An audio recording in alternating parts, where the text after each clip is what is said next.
Good evening, viewers. I'm still in Ghana, and we call this a podcast. So, in the studio, we have Mr. Horns, we have Mr. White. I think you've seen these people many times. They are going to introduce themselves to you, what they do, and where they operating from. They will tell you about their pages. You follow them. You also see, because I told you the potential or the energy of agriculture right now, it is in information. I think my colleagues, they also have their own take, their own discussion. But the topics today, we are going to discuss, where do you think, on the resources that we have for agriculture, where do you think Africa went wrong? What would be the problem that made us lag behind to this level? Where are we right now? What is our take towards it? And where do we want to see agriculture?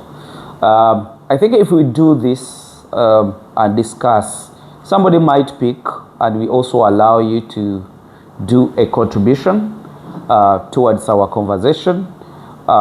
We allow comments on both pages. His page, he will tell you the page, the YouTube channel, subscribe and see it, and also Hobby Farm. You also subscribe and see it on both YouTube, go on TikTok, go on Instagram, go on Facebook. Please try to check. Internet is there. It's good for us now to know, because the other time it was very wrong, very hard to deliver information. But right now, I upload it, it goes there. So young people who use internet for abusing people because you need views, to undress because you need views, to see things that only benefit your own mind, and it's not going to benefit your future generation. Please, let's upload what can develop the country. So let's don't allow other people to say that, no, these people are stupid because they don't know how to use these resources. So let's just be good people. So guys, in the studio, you're welcome. And I'd like maybe to give you a microphone. You tell us your name, the name of your channel on YouTube, where you work from, like let's say what you do. I don't want to say what you did to the country. And also the same to Mr. White. Yeah, thank you, Mish. And, my name is Albie Horn. I'm all the way from South Africa. And we're farming in the Kalahari and the Karoo region. Fortunate to start farming with Kalahari Reds, blackberries, boergoats, dorpers, white dorpers, and meat masters. And also to be fortunate to be involved in this business of ours of being the supplier of the genetics, and to Mr. White and our Triple H partnership. And so it's very nice being here. My YouTube channel is Albihorn Albion Stud, or Facebook is Kalahari Reds Albihorn, and viewers are more than welcome to visit, and we are here to help and to make their dreams come true regarding goats. Wow, so beautiful. Mr. White, tell us your name. I'm sure. Okay, maybe for new followers, my name is George White, owner and owner of Hobby Farms, and a partner of Triple H. I've been in this business for a while, and I've been importing from Mr. Hans, the brain behind the Kalahari Reds, and I've also been doing a lot of collaboration with Hamishi. So it's not just by chance that we are sitting together. We are here for a purpose, as a business, and also to support the production of goat, sheep, cattle in West Africa. That's very beautiful, guys. So now back to our topic. We really need to discuss to this country or to the world in general. Agriculture, you see the stand. Mr. Holmes, how do you see agriculture in Africa? Do you think that it is the best pace that we have to move on, or we would do something better to reach where we want to be? How do you see agriculture?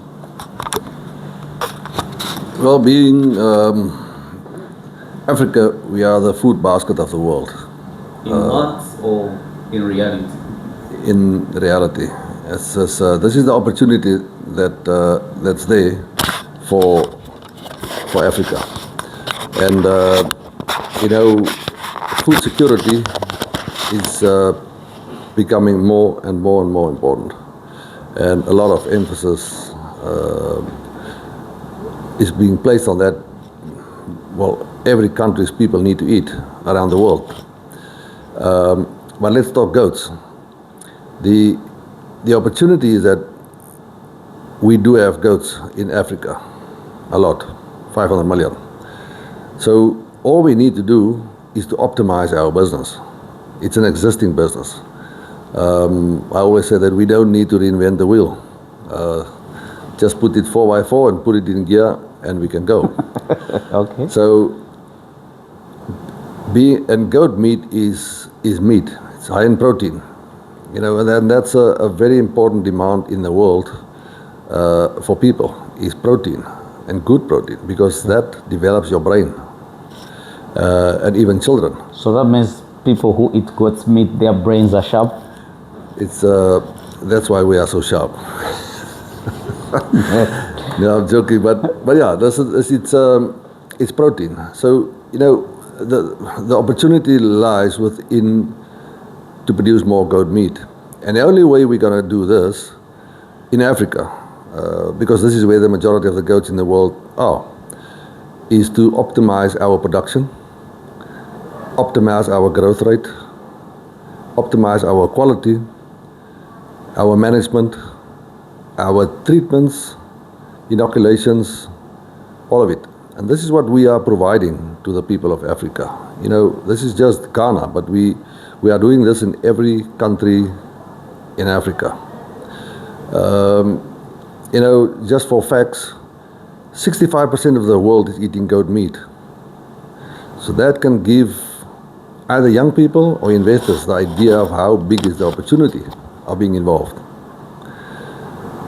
Give you an idea of how big is the opportunity for you as a goat farmer to make more money, to make a better life out of goat farming. And this is what we are providing, is exactly that. Besides goat meat being high in protein, it's got less cholesterol than chicken. It's as tasty as lamb, so it's a very tasteful meat. We've got take-off agreements all over the world for goat meat. So this is the demand is there. We've turned it around. We went to the part where we got take-off agreements for goat meat. Wow. So that's there.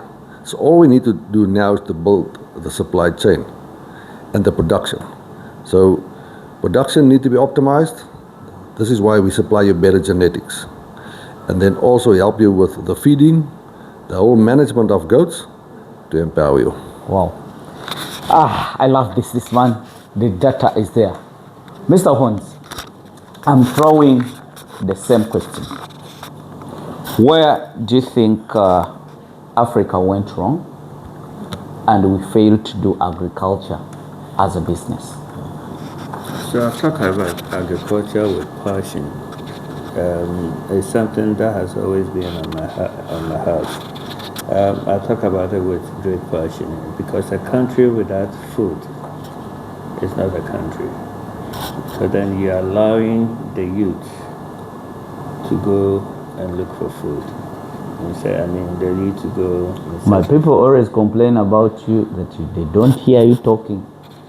So I need your voice because these are very, very important conditions that you're handling. I can even put the here such that we can hear you very well, because I might not even have a chance of hearing you. Okay, so what I said Yes. earlier on was that I talk about agri with passion. I don't only do animal husbandry. I do crop production as well, and I work with a lot of farmers. So I understand and I know the terrain of agriculture in Ghana. So let me restrict myself to the conditions and everything in Ghana. In Africa, agriculture is the backbone of the economy in Africa, but we've left it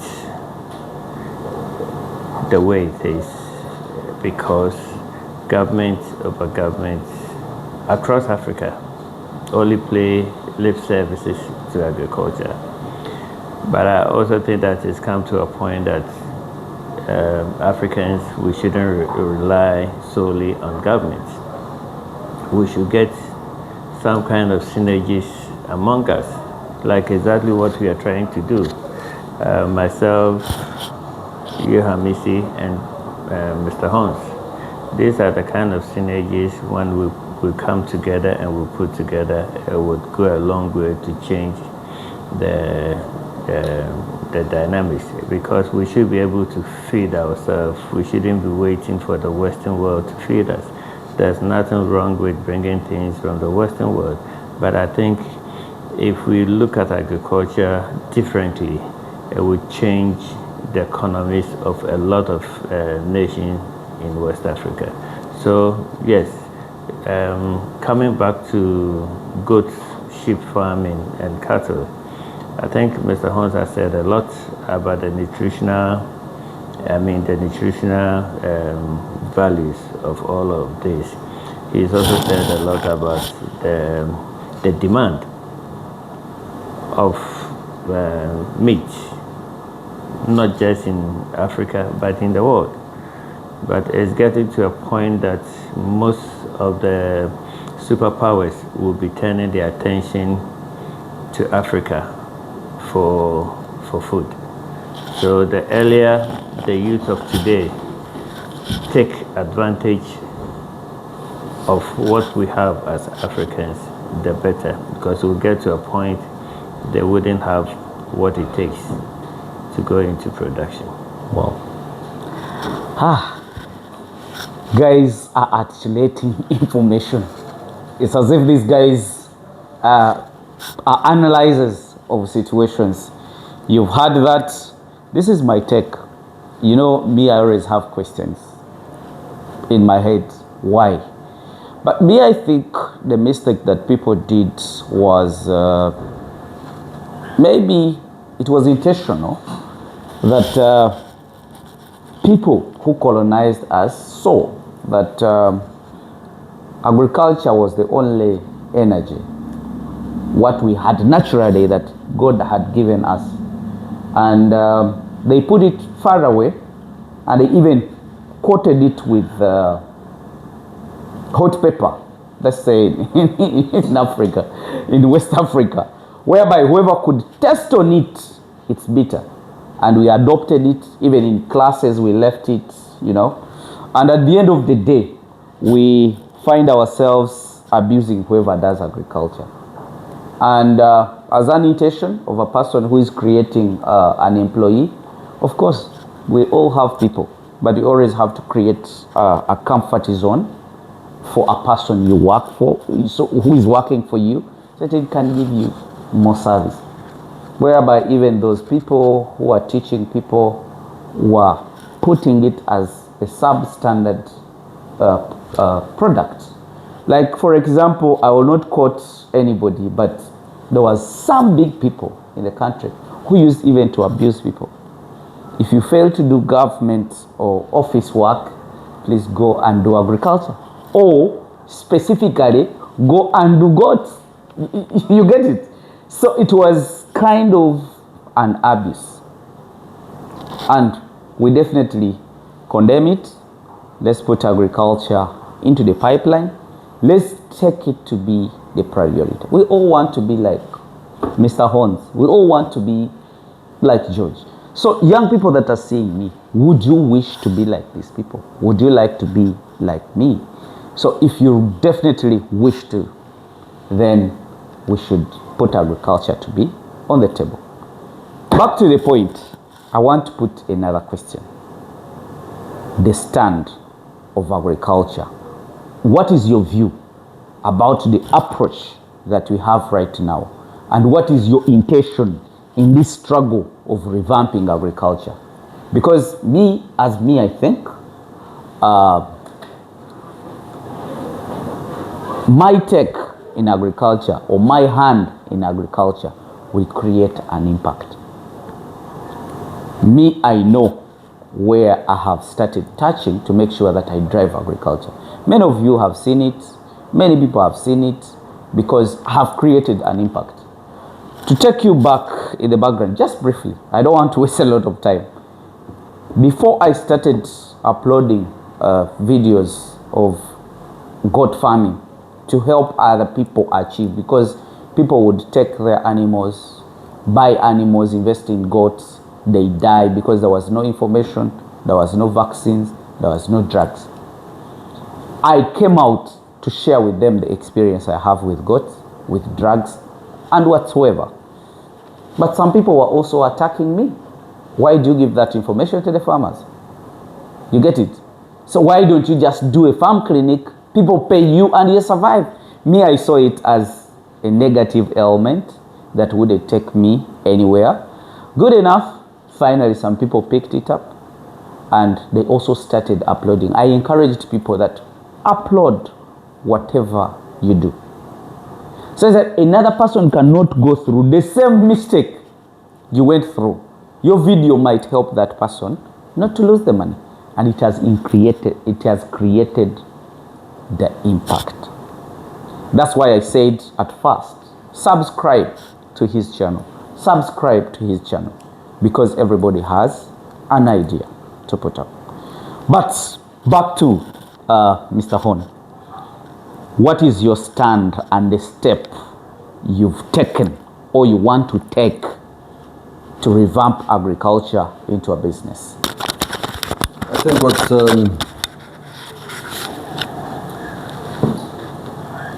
what we have done and what we are busy with.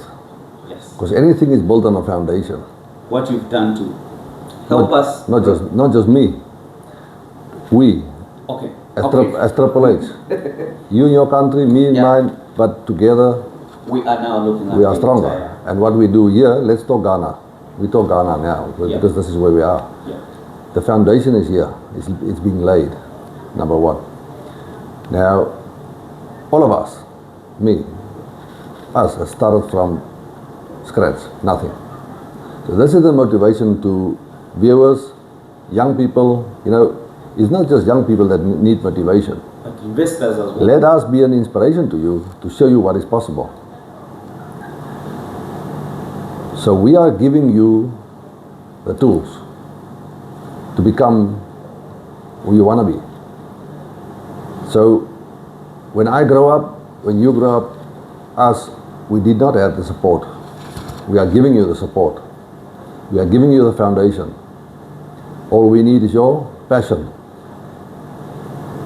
Passion is one of the most important things. You need to believe in what you do. And you need to have goals. So this is what we do have.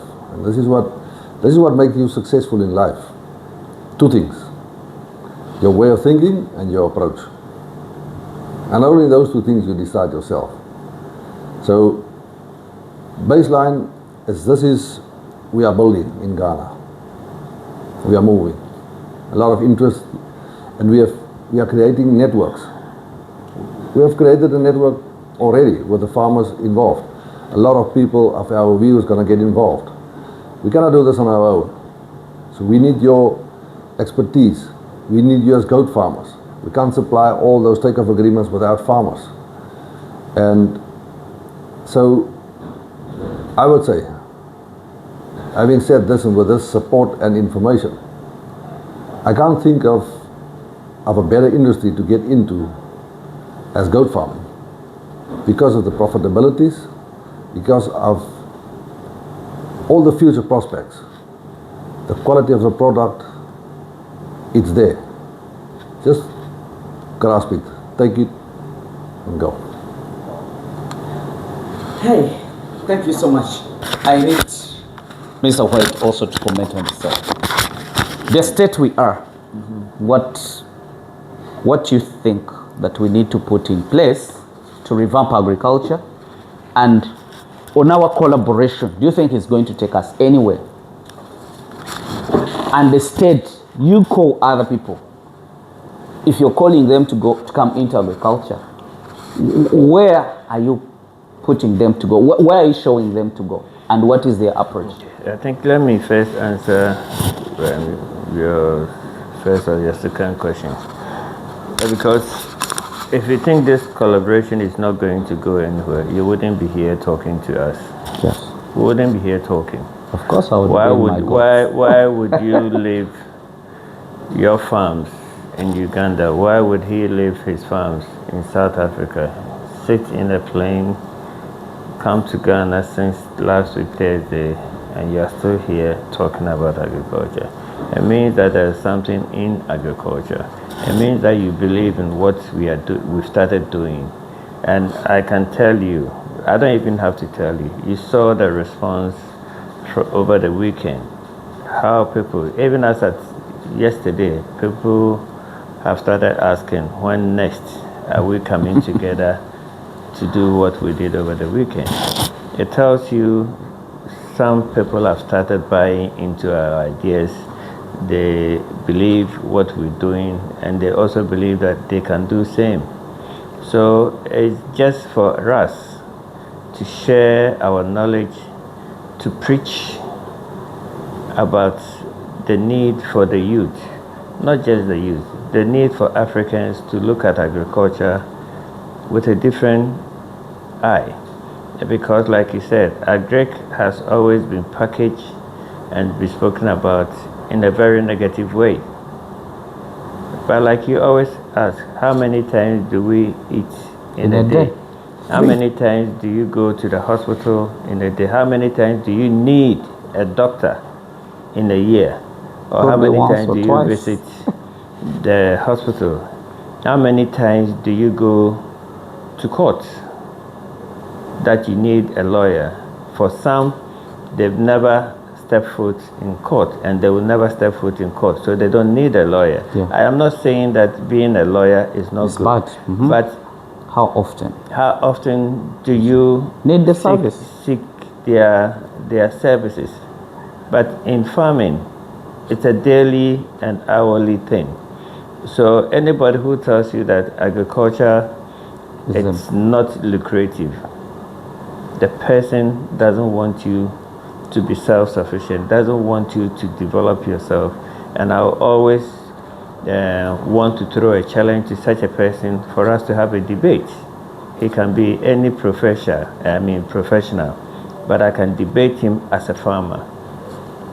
I won't leave my profession and just go into agric. Like I said earlier on, I don't only do animals, I do crops as well. So I understand both sides of the coin. So I am saying I am a living testimony, or I am a living example of somebody who is into agric, who is making money. There's no two ways about it. Who is making money, and I can bet my last penny that I am not leaving this industry for any other thing. You can give me anything in the world. If you don't add this to it, forget it. Cameraman, did you capture that? It's a lot of big confidence. Yes, sir. I mean, elsewhere in the world, the most important people, most influential people, and those who call the shots are farmers. They are farmers.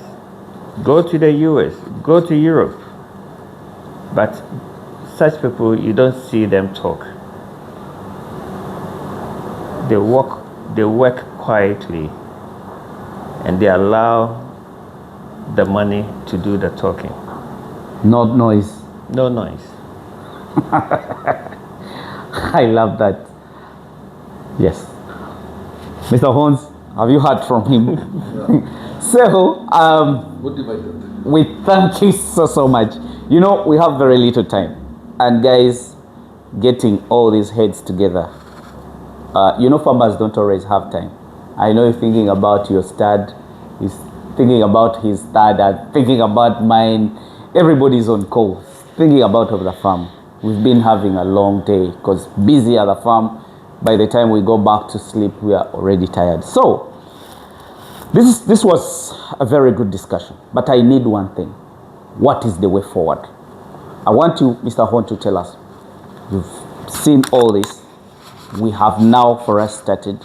You've called other people to come and join the same struggle in whichever condition. We do not need to know them. They might not know us, but wherever you are, just start the way you said. You get it? The big man has said, money, they don't talk. They let the money talk. So I want you to give us the way forward. What would you think a father like you, like me and him, if we want to still take on agriculture, what should we do? And call upon even all our leaders, because we can't leave the leaders out. They have the genuine monies that would revamp or help us. But also as an individual, start and work. I want you to advise a father, the leader, how do we pass this to the next generation? Thank you so much. Well, number one, Yes. get involved. You know, so I think we've talked about all the baselines that we have created here. So even for government that want to get involved, you know, not always people, we tend to think people's got the same knowledge and practical approach than we have for 30, 35 years. This is what we are providing. It's exactly this. So, for your children's sake, get you and your children, again, we've laid the foundation, get involved.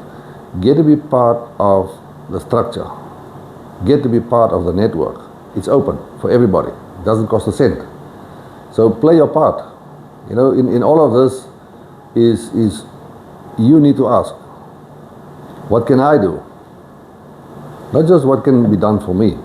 So this is a partnership, and even before this we've done our meeting of our way forward. But our way forward is just as strong as the amount of people that will support us in what we do. Because together we are stronger. And to bring everybody's knowledge, you know, everybody is bringing something. I always say something to the party. So this is what I encourage people, is that you need to join. Because if we really want to make a difference, we need to help, and we need to be present, and we need to take part.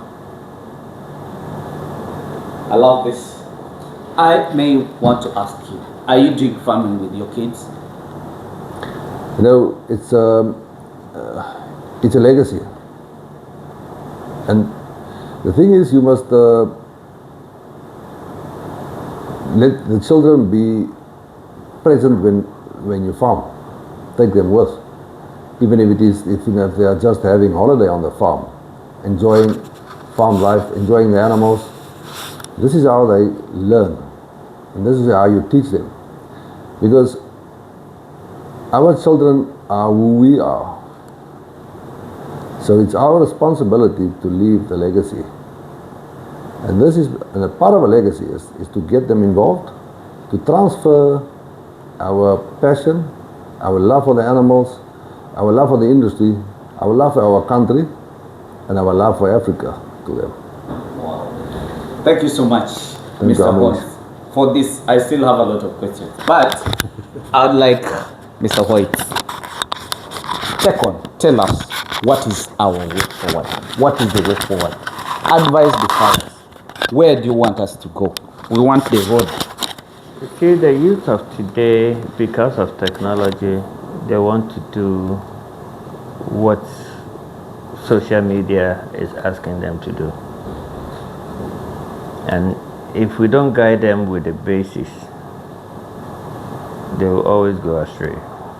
If you come here, being it at my warehouse or at the farm, all my kids are involved. Wow. And if you talk to my staff, They're involved in Ghana, and you've been in UK. They have studied in UK. yeah. So my kids are involved. How did you manage? Because one of the things that we Africans don't do well is the succession plan. Maybe in South Africa, yes. But in Ghana, it's very poor. We don't handle it well. So when the originator passes on, there's nobody to hold you back. So he dies with the business. I can cite a lot of examples. But thankfully, my kids are involved. And I didn't push it down their throats. I told them that this is what has fed me and took care of you through your school days. If it wasn't lucrative, I wouldn't still be doing it. So it's entirely up to them to either jump in or stay out. Because I don't spoil my kids. I tell them you need to be part of it to enjoy the fruit of their labor. If they don't, it will get to a point I'll sell everything, spend the money, and die with it. Wow. So I won't have any regrets. And I think it sank well with them. So they decided to pay attention. Now, part of the business is for them. Wow. I love that. Part of the business is for them. I hope a person watching us, you are listening very, very well. The information, though he's talking very slowly, but pay more attention. Good things always you have to put in pain to get them. And we take things for granted. Even with this partnership, they are still going to be involved on my side of things. And I'm believing that both of you will also do same. Let your kids know what we're trying to do. They might not be traveling here and there for us to put it together, but let them know that there's this kind of partnership with these people elsewhere. Touch wood, we are not dying anytime soon. So that at the back of their mind, you are not just looking domestic. Because at times we also focus a lot on what we can do in our small corners. So we don't like partnership. I am open for this, and I strongly believe in what we've started. That is going to change a lot of things for myself as a business person and a farmer, and it's also going to open the floodgates for young to-be farmers who will see what we are doing and take it up and scale it up. At the end of the day, it's going to be a win-win situation for everybody. I mean, if you ask my staff at the warehouse, they will tell you at times I can go a whole week without coming here. But they don't know what else I'm trying. It's because the kids are able to manage the warehouse business. So it frees me, it gives me enough time to look at other things. If they were not involved, it would have been difficult for me to have this time, space to look at the animals. So as fathers, as parents, yes, you can't force your kids as to what to do, but you can encourage and draw them closer to what you do. Wow. Because all that we are doing, who are we leaving them for?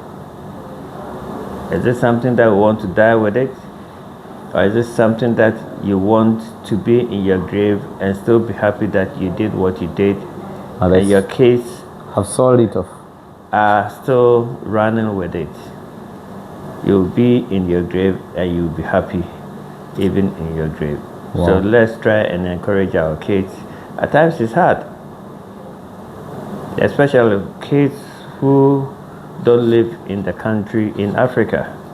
It's hard to get them to come on board, but you have to lead the way. You have to let them know, because there's a lot of businesses, a lot of parents whose kids were born either in Africa or in Europe or America, but the kids don't want to have anything to do with their parents' home country.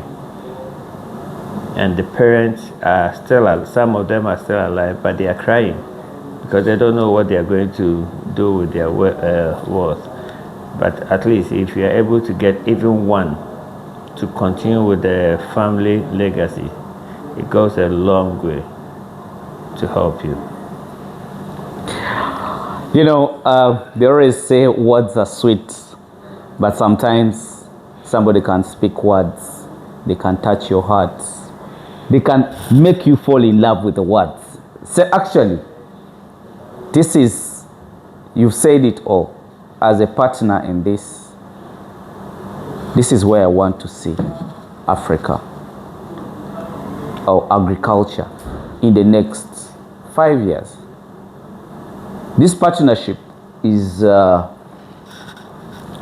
road that is taking us to have big quantity of animals, big carcass of the animals, of the meat, big number of muscles and quality muscles. Guys, if I may ask you, wherever you are, in Africa, be it East Africa, be it South Africa, be it Kenya, you know, Mr. George most of the time says South Africa is somewhere there. Yes, it is.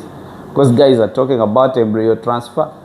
For us, we are still looking at what is the good quality of animal. But they are talking about embryo transfer. They are talking about artificial insemination. But we are also not very far because we are so close to the Kalahari breeder. So we are going there. So very soon, you're going to see artificial insemination done in Uganda, done in Kenya. That means we are moving. But this is where we are supposed to see ourselves in the next 5 years.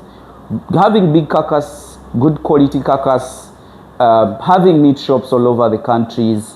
When I talk about the countries, I'm talking about the entire Africa, and start exporting meat to Middle East, because those friends of ours, God blessed them with oil. They have the money, but God never blessed them with very good fertile soils, the rains. So what is our role? Our role is for us who have the good weather, fertile soils, grasses. Let's have the animals, what we call the converters, give them the grass, convert the grass into muscles. We sell to them. For us, they sell the oil and give us the cash. That's where we go. We shall not even find ourselves being so much into the offices, because for us, what we think, when you get money, your kids are not standard of, studying in Africa. They have to go abroad. The world also takes them because you have detached from them. So my happiest point, it will be seeing outlets, having grills, those grills owned by the farmers shops owned by the farmers. You get it? And then everything concerning the drugs should be controlled by the farmers. So this partnership, I think that is our aim. And I think the confidence, the explanations, the looks and ability that we have, for God's sake, I think we shall reach there. I don't want to waste a lot of your time, and I'm so happy. Yes, sir. Thank you. So we have to join the hands together and say the partnership has started. Thank you so much. Let me just wish you the best, guys. Bye for now.